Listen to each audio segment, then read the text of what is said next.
Welcome to Lost Relation Chronicles. It's not what it looks like. Somehow, I expected something more articulate from a woman who teaches creative writing at the local community college. The room was dim, barely lit, and I could just make out Kathy sitting in my favorite recliner. She had her legs pulled up, a blanket wrapped tightly around her. As I moved closer, I saw her hair was a mess, her makeup streaked down her face, and the unmistakable smell of vomit clung to her. "Let me explain how it looks," I said, "and you can tell me where I'm wrong." She started to protest, but I cut her off sharply. "Shut your mouth. I'll let you know when it's your turn to talk." Standing over her, I began to lay it out.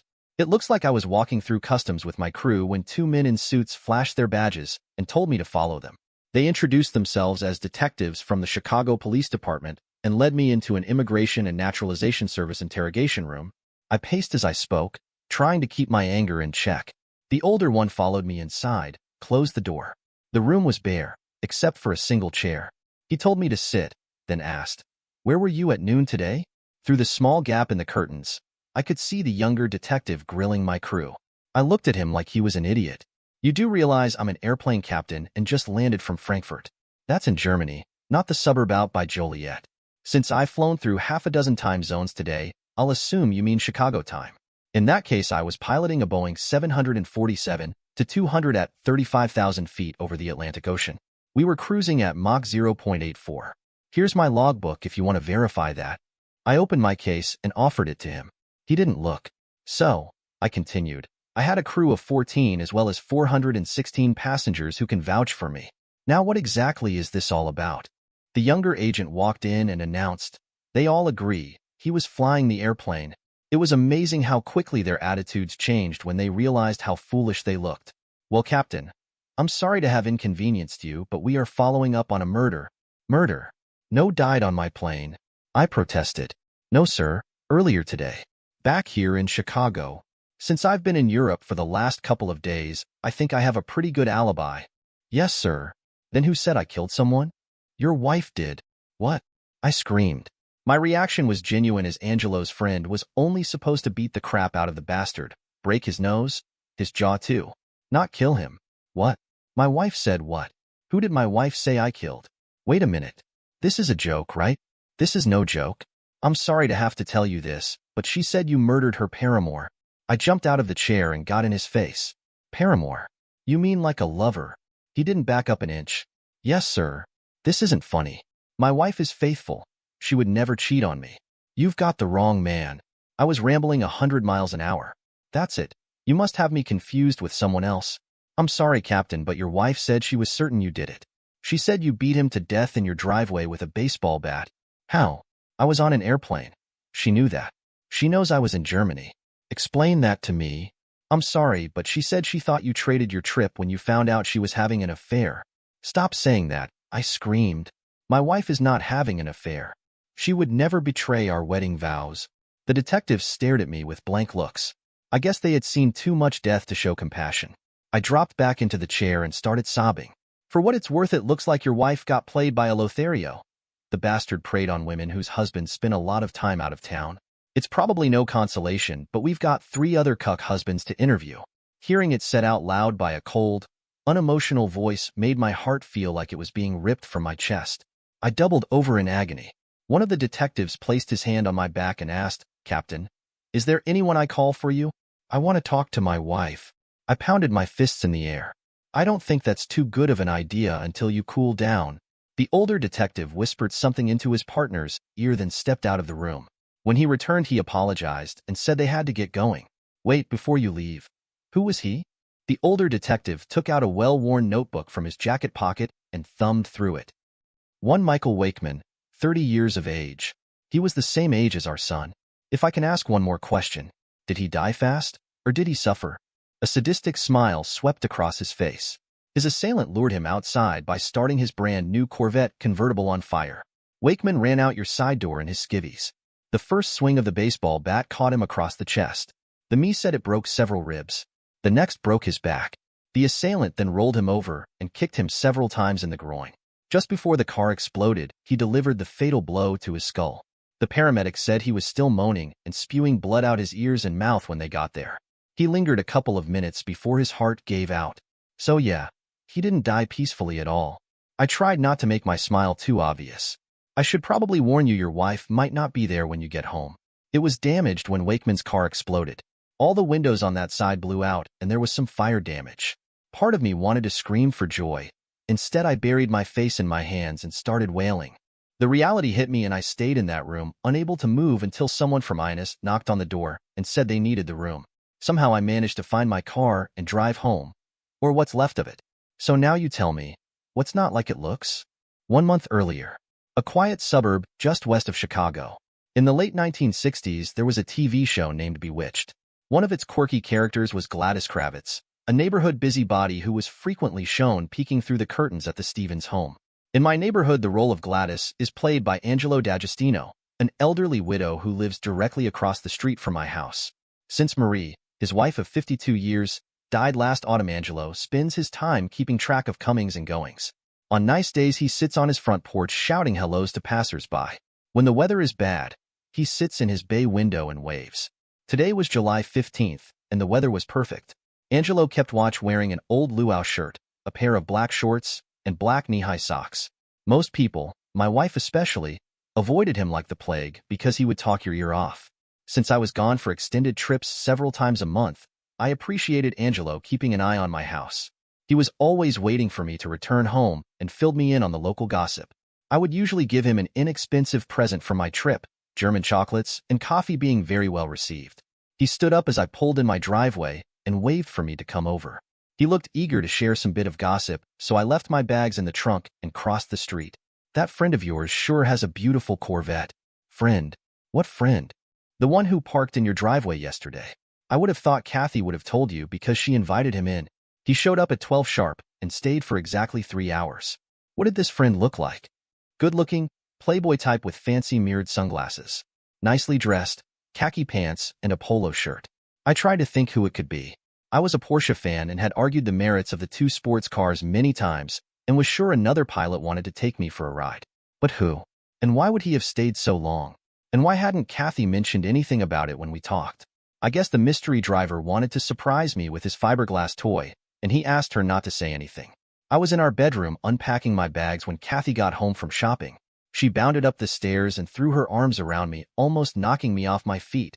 "How's my lover boy?" To say this was a much warmer greeting than I typically received was putting it mildly. We were soon in the throes of passion and all thoughts of mystery cars forgotten. The rest of the week was like being newlyweds. Kathy was the perfect wife and lover. And when we went out to dinner, she wore one of the outfits I bought, which she had labeled inappropriate for a 48-year-old woman. She even wore nylons and garters. I discovered what she hadn't worn when she got out of the car. When I left for work the following Wednesday, my sex drive was fully sated. She even slipped a romantic note into my suitcase. I was the happiest guy in the friendly skies that trip. I couldn't wait to get home. Unfortunately, Angelo dropped a bombshell on me. "That friend of yours with the Corvette came by again yesterday." I pressed him for more details. "He's a younger guy," he laughed and said. "Well, everyone's younger than me. I guess he would be 30, maybe 35. Looks to be in good shape too. Real punctual. Got here at high noon and stayed until 3. Who the hell was this mystery visitor? I thought. Once again, Kathy got home while I was unpacking. I walked down the stairs and was rewarded with a bear hug and Kathy's tongue down my throat. When I broke the embrace to catch a breath, Kathy announced she was going to make me a culinary masterpiece from a recipe she found in a magazine. She had bought a couple of expensive steaks and was going to feed me like a real man. "I have to run to the grocery to buy one last ingredient. But you take it easy while I do the cooking," she purred as she handed me a beer. Red lights were flashing and alarms screaming in my head. In 30 years of marriage, my wife had never brought me a beer and told me to relax when I got home from a trip. She always had a honey-do list to hand me before I even took my uniform off. That little voice in my head said she was feeling guilty and trying to make herself feel better. I decided to do a little snooping to see if I could find anything amiss. As soon as her car pulled out of the driveway, I hustled outside and began rummaging through the garbage cans to see if I could find anything. I didn't know what exactly I was looking for, maybe empty condom wrappers. They were filled with nothing but common, everyday garbage.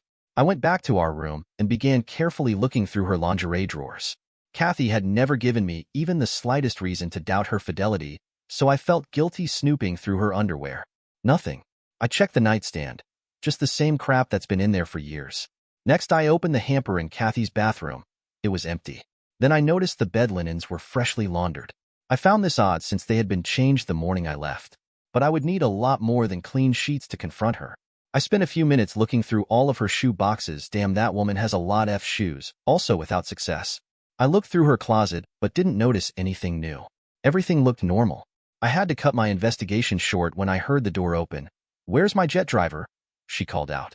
I decided to wait until morning to see if Kathy mentioned her mysterious visitor. After all, I knew there had to be a simple explanation.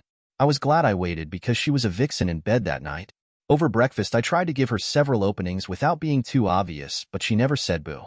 I got a real bad feeling in the pit of my stomach. After lunch, Kathy said she had to run to the store to pick up some things for dinner. I declined her invitation to join her because I needed some time at home alone. The moment she left, I resumed my search for clues, beginning in the laundry room. There were 2 baskets. One was filled with Kathy's clothes, the other had our bed linens. That was 2 weeks in a row any potential evidence had been laundered away. I had to figure out a way to disable the washing machine to keep that from happening a third time. I decided to become proactive. Ever since the airline began flying to Paris, Kathy had been after me to take her there. Since it was a new destination, I didn't have the seniority to hold Paris in my line, but I was able to trade for a friend's trip the following week. When I told Angelo I would be flying to Paris the following week, his eyes lit up, and he told me stories about liberating the City of Lights. I learned his one weakness was Chateau de Monteford cognac, a craving he developed when he was stationed in France during World War II. Unfortunately, the pensioner's social security checks would only allow a domestic variety from the local big-box liquor store. That night during dinner, I sprung my surprise. I told Patty I traded my next Frankfurt flight for Paris and invited her to come with. I promised her a day of shopping on the Champs-Élysées, then dinner at the Jules Verne, the restaurant at the top of the Eiffel Tower, followed by a romantic moonlight cruise along the Seine River. Kathy turned me down flat. When I asked her why she didn't want to go, she hemmed and hawed something vague about being too busy to get away. I begged her to rearrange her schedule and asked, what could possibly be so important it can't wait? Again, she gave me the bum's rush and said, maybe we could do it some other time? Things were not looking good for our marriage. For the rest of the week, I was more of a zombie than a man. I couldn't look at Kathy without bile running into my mouth. At night, I refused her advances. She kept asking what was wrong. I never answered. The morning of my trip, I made one more attempt to talk Kathy into a romantic 36 hours in Paris. I placed my hands on her shoulders, looked her square in the eyes, and begged, please pick me. Once again, she said no. I almost told her of my suspicions, but knew I couldn't prove them. So I held my tongue. The last thing I did before I left was to slice the cold water hose for the washing machine. Not a big cut, but enough to discourage Kathy from doing laundry. It began spraying water all over the wall. The laundry room floor was pitched toward the drain, and when it got a couple of inches deep, the water ran down it. I closed the door and was pleased to see it was not seeping under the wall. Kathy would have to go in the laundry room to put on a load to discover the flood. I was lost in thought on my drive to the airport and a little worried about being able to concentrate enough to fly the plane. Hundreds of people were placing their lives in my hands, and did my best to repress everything except doing my job. My co-pilot recognized something was amiss after we went wheels up and offered to take the controls. I said I must be coming down with something and took an early break. The crew has a rest area in the back of the 47's distinctive bubble, and I spent the next hour tearing my soul asunder. When we landed, I apologized for being sick and said I would spend my entire layover in bed. Angelo said the visitor arrived at 12 sharp. I took a calculated risk he had a reason for keeping that schedule and called home at exactly 12:02, hoping against hope Kathy would answer, or at least listen to my message as it was being recorded. It was picked up by the answering machine on the second ring. You have reached the Rockwell residence. Please leave a message and we'll get back to you as soon as possible. I began, Kathy, my beloved. I'm in the most romantic city in the world, but without you I may as well be in. I never got to complete the sentence as the recorder clicked me off. I dialed 0 for an outside line, then the country code followed by my area code and home phone number. The phone kept ringing, which meant someone had turned the machine off. I could only hope that hearing my voice put the damper on their tryst. True to my word, I never left the room for my entire layover. By the time I was sitting in the cockpit, I had reconciled myself to the death of my marriage. For a change, Kathy was home when I got back from my trip, except she looked like a drowned rat. Without even saying hello, she proceeded to tell at great volume me how the basement was flooded and everything downstairs ruined.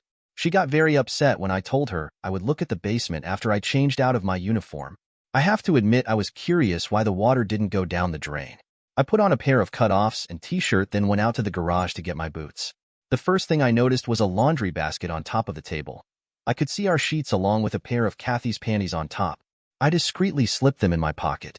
Water was gushing out of the copper plumbing fitting, so I asked Kathy why she removed the hose instead of turning off the valve. Her response was not very nice. I located the drain and pulled out some rags that were blocking it. A whirlpool soon formed in the water. I sighed as I watched the water level go down. I told Kathy to go upstairs and make a pot of coffee. I used that time to examine the gusset of the panties I had retrieved. They were caked. I damn near pounded a hole in the wall but kept my cool long enough to examine the sheets. There was a big stain right dead center. I moved the basket to where it couldn't easily be seen and began to run the inevitable confrontation through my mind while I sorted through waterlogged things. I got out a large plastic garbage bag and began stuffing things in. 10 minutes later, I was hauling bags of junk out to the curb when Angelo called me over. "Let's go inside.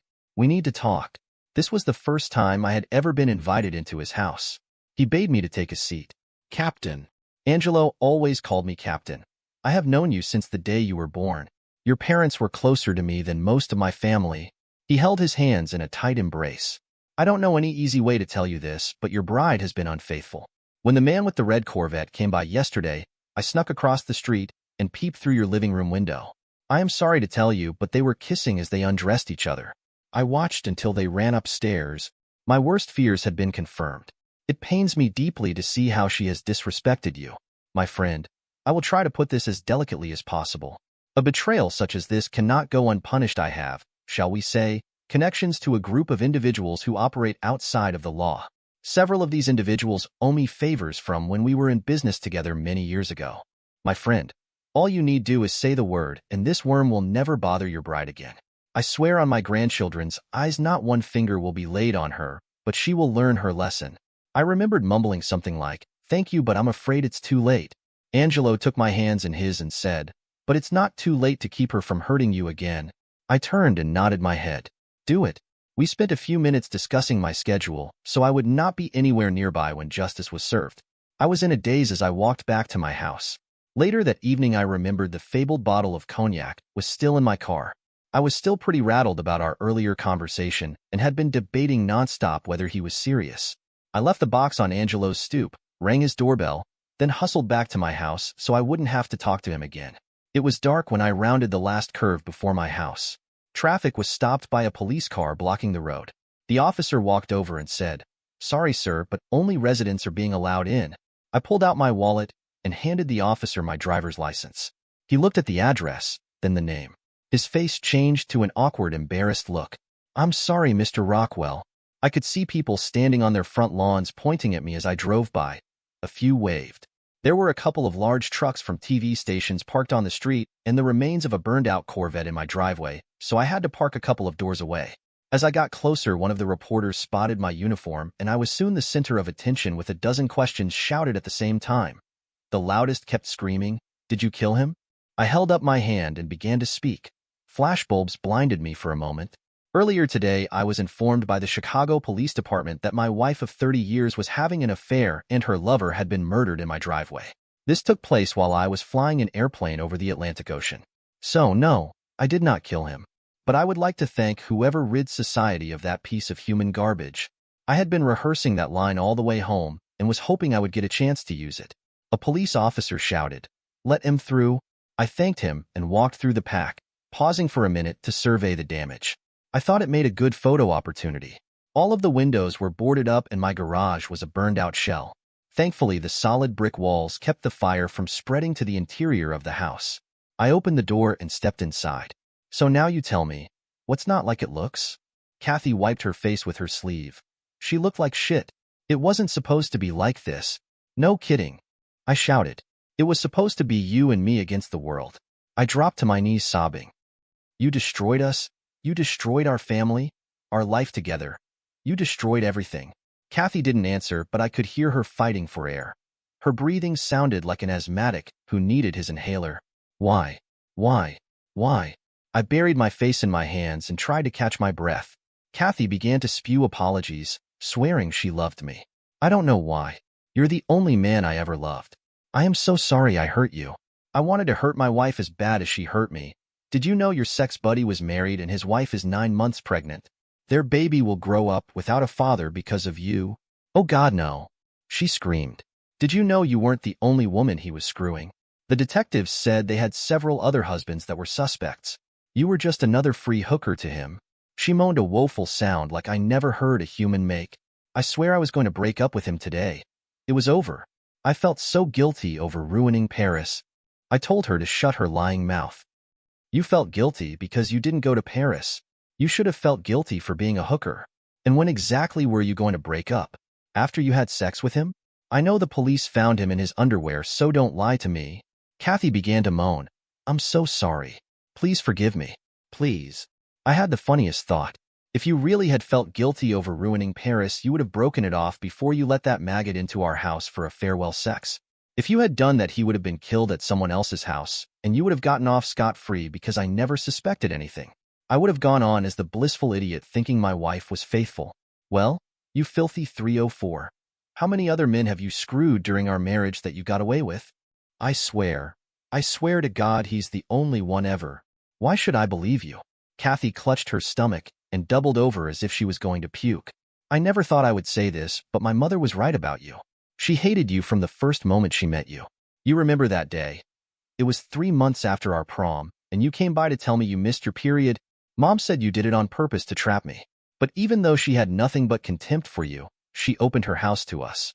I can't tell you how many times she slipped me a few dollars because she knew I didn't have a penny to my name. She always made me promise not to tell you she had paid for the baby formula. And when I became a pilot flying milk runs, who watched our son so you could go to college, I always wanted to prove Mom wrong. It made me sick to have her treat you like a pariah while fawning over my brother's wives. But I always stuck up for you because we were a team. We were one. When you became a professor, I beamed with pride at what you had accomplished. That was the first time I saw her look proud at anything you did. Now I thank God she's not alive to see you destroy us. Kathy screamed, "Oh God, why?" Then grew silent. You know, my dad died when I was barely 12. One evening, when I was about 15, I asked Mom why she still wore her wedding rings. Before she could answer, I said something only a stupid teenage boy would. Mom, you don't look that old. You should go out. She smiled, wrapped her hands around mine and said, I can't do that because I'm married. We swore before God and all our friends and family to forsake all other. But Dad is dead. Nothing's changed. Your father lives in my heart as much as when he lived in our home. And someday we'll be together again. I told her I didn't understand. She just smiled and said she would pray that someday I would. It took a long time for me to mature enough to begin to understand the depth of their love and how their commitment went beyond the grave. I never told you this, but on my first flight, a stewardess invited me to have a drink with her on our layover. She was drop-dead gorgeous and I was tempted, but only for a moment. I thought of my mom, showed her my wedding ring and said, I can't do that because I'm married. I can't begin to tell you how many times I turned down similar offers. Word got around pretty quick that I was under my wife's spell. I wore that insult as a badge of honor. I let out a long sigh. I've never seen a more perfect love than my parents had. I used to think we were getting there. And now, you've destroyed us. All I have left for you is hatred. Kathy managed to stop crying long enough to say, Please, I'll do anything to make it up to you. Anything. Okay, just travel back through time, back to when that piece of human garbage began his seduction. I want you to change history. I want you to tell him to screw off because you're happily married. I want you to tell him your husband has the most glamorous job in the world and treats you like a queen. I want you to tell him to go home to his pregnant wife. I want you to tell him that if he ever talks to you again, your husband will chop his nuts. Can you do that? Kathy dropped to her knees wailing. She shook her head in the negative. I didn't think you could. Please, forgive me. Please. I'm leaving. I don't know where I'm going, but I've got to get away from you. Kathy lunged at me and caught my ankle. No, please, please, she pleaded. Let go of me or I'll break your arm off and shove it up where the sun does not shine. She released her grip and I turned and began towards the door. As it opened, she screamed. I wish he had killed me too. She must have read my mind. Dear listeners, please share your thoughts in the comments section below and don't forget to like, share, and subscribe.